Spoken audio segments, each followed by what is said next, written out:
अजयगढ़ में इलाज के नाम पर खेल, बिना डिग्री के क्लिनिक और पैथोलॉजी सेंटरों की भरमार, स्वास्थ्य विभाग की निगरानी पर सवाल। नगर से लेकर ग्रामीण अंचलों तक स्वास्थ्य सेवाओं के नाम पर नियमों की अनदेखी के आरोपों ने स्वास्थ्य विभाग की कार्यप्रणाली पर गंभीर सवाल खड़े कर दिए हैं। क्षेत्र में कथित तौर पर बिना मान्य चिकित्सीय डिग्री, पंजीयन और आवश्यक अनुमति के क्लिनिक संचालित होने की शिकायतें सामने आ रही हैं। आरोप है कि कम पढ़े लिखे लोग डॉक्टर बनकर मरीजों का इलाज कर रहे हैं और उपचार के नाम पर मनमानी फीस वसूली जा रही है। सबसे बड़ा सवाल यह है कि यदि इन प्रतिष्ठानों के पास इलाज करने की वैधानिक पात्रता नहीं है तो आखिर ये क्लिनिक किसके संरक्षण में संचालित हो रहे हैं। स्थानीय लोगों का दावा है कि अजयगढ़ क्षेत्र में ऐसे कथित झोलाछाप क्लिनिकों का नेटवर्क लगातार फैल रहा है, लेकिन जिम्मेदार विभाग की निगरानी और कार्यवाही नजर नहीं आ रही है। इलाज के साथ पैथोलॉजी जांच को लेकर भी गंभीर शिकायतें सामने आ रही हैं। आरोप है कि कुछ स्थानों पर आवश्यक योग्यता, तकनीकी मानकों और वैधानिक पंजीयन के बिना जांच केंद्र संचालित किए जा रहे हैं। यदि जांच रिपोर्ट गलत आती है तो उसका सीधा असर मरीज के उपचार पर पड़ सकता है। ऐसे में सवाल उठना लाजमी है कि स्वास्थ्य विभाग द्वारा इन जांच केंद्रों के दस्तावेजों, तकनीकी व्यवस्था का नियमित सत्यापन क्यों नहीं किया जा रहा है। कुछ मेडिकल स्टोरों पर नियम विरुद्ध दवाओं की बिक्री और कथित नशीले सिरप उपलब्ध कराए जाने की चर्चाएं भी सामने आ रही हैं। हालांकि इन आरोपों की आधिकारिक पुष्टि जांच के बाद भी हो सकती है, लेकिन यदि शिकायतें सही पाई जाती हैं तो मामला बेहद गंभीर है।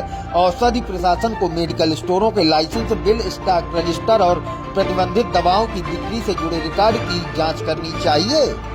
कथित झोलाछाप व्यवस्था से सबसे बड़ा असर ग्रामीण और गरीब परिवारों पर पड़ने की आशंका है। जानकारी के अभाव में लोग किसी भी व्यक्ति को डॉक्टर समझकर उपचार शुरू करा देते हैं। आरोप है कि कई जगह मरीजों से जांच, इंजेक्शन, दवा, उपचार के नाम पर अलग अलग राशि वसूली जाती है। राहत नहीं मिलने पर मरीजों को अंततः बड़े अस्पतालों का रुख करना पड़ता है। हैरानी की बात यह है कि अजयगढ़ में प्रशासन और स्वास्थ्य विभाग के जिम्मेदार अधिकारी मौजूद हैं। इसके बावजूद यदि बिना आवश्यक योग्यता और पंजीयन के क्लिनिक व जांच केंद्र संचालित होने की शिकायतें लगातार सामने आ रही हैं तो यह विभागीय निगरानी पर बड़ा सवाल है। स्थानीय लोगों की मांग है कि शिकायतों के आधार पर कार्रवाई का इंतजार करने के बजाय स्वास्थ्य विभाग अभियान चलाकर क्षेत्र के सभी निजी क्लिनिक, पैथोलॉजी सेंटर और मेडिकल प्रतिष्ठानों की जाँच करे। मामले में अजयगढ़ सीबीएमओ शोभाराम शर्मा की ओर से वरिष्ठ अधिकारियों से चर्चा कर आवश्यक कार्यवाही किए जाने की बात की गई है। अब देखना यह है कि विभाग की कार्यवाही सिर्फ आश्वासन और कागजी प्रक्रिया तक सीमित रहती है या वास्तव में जांच अभियान चलाकर नियमों का उल्लंघन करने वालों पर कार्रवाई होती है।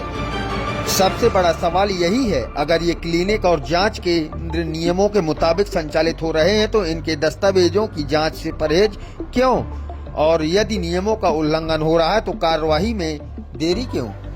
जनता के स्वास्थ्य से जुड़े इस गंभीर मुद्दे पर अब स्वास्थ्य विभाग और औषधि प्रशासन की जवाबदेही तय होना जरूरी है। संदीप शुक्ला की रिपोर्ट। जी भी अवैध तरीके से चल रही है सर, कार्रवाई कब होगी और इन पर कब नकेल?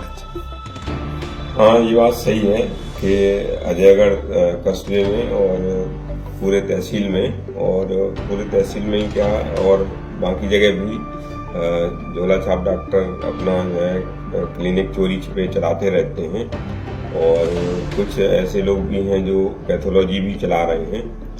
तो मेरा मानना यह है कि ना इनके ऊपर समय समय पर कार्रवाई प्रस्तावित होती है, और इसके लिए वरिष्ठ कार्यालय को भी हम लेख करेंगे। नियमानुसार जो भी कार्रवाई प्रस्तावित होना है वो प्रस्तावित हो, क्योंकि ये एक मरीज के साथ, समाज के साथ एक बहुत बड़ा छलावा है, और इसे जो है मतलब शीघ्र बंद हो जाना चाहिए। तो इसके लिए हम अपने स्तर से भी जो है अपने वरिष्ठ अधिकारियों को अवगत कराएंगे और उनके मार्गदर्शन में कड़ी कार्रवाई प्रस्तावित करेंगे।